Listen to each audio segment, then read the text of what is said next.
ኦሪት ዘፍጥረት ምዕራፍ 10 ቁጽር 1 ወለዶ ደቂኖህ እዚ ሴም ካም ያፌት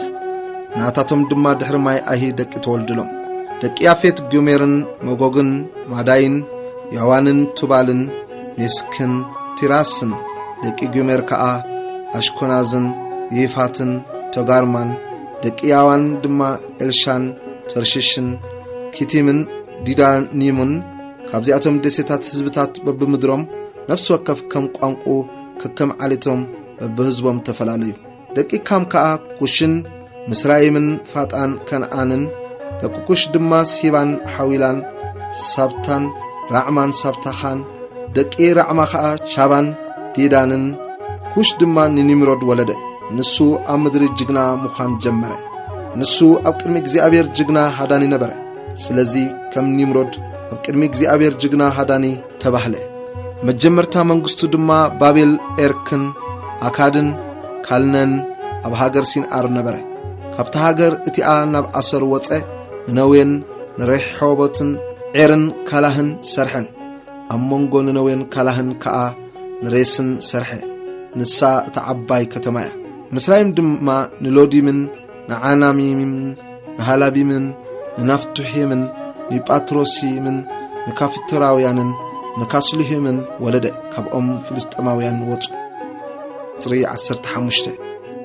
ከነአን ድማ ንሲዶን በኽሪ ወዱን ንሂትን ይወሳውያንን ንአምራውያንን ንገርግሳውያንን ንሄዋውያንን ዓሪቃውያንን ንሴኔያውያንን ንአርወዳውያንን ንጸማራውያንን ንሐማታውያንን ወለደ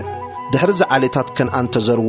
ዶብ ከነአናውያን ድማ ካብ ሲዶን በታ ንጊራር እታአትወላ አቢልካ ክሳዕ ጋዛ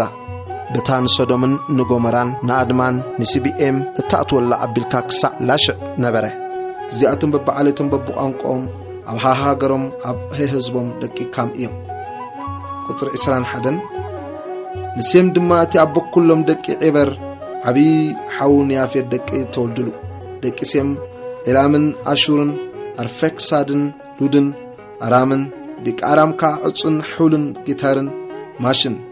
አርፋክሳድ ድማ ንሻላሕ ወለደ ሻላሕ ካ ንዒበር ወለደ ንዒበር ድማ ክልተ ወዲ ተወልድሉ እቲ ሓደ ብዘበኑ ምድሪ ስለተኸፋፈለ ስሙ ፈለግ ተባህለ ስም ሓው ድማ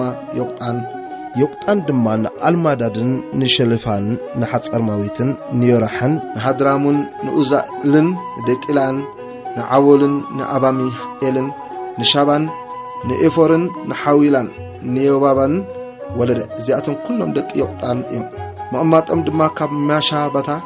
ንሰፈር እታአትወላ እትብሸነኽ ምብራቅ ዘሎ ከረን ነበረ እዚአቶም በብዓሌቶም በብቋንቋኦም ኣብ ሃገሮም በብህዝቦም ደቂ ሴም እዮም ጽሪ 32 እዚአቶም በብወለዶኦም ኣብ ህዝቦም ዓሌታት ደቂ ኖህ እዮም ካብዚአቶም ድማ ድሕሪ ማይ አይሂ ህዝብታት ኣብ ምድሪ ተዘሩ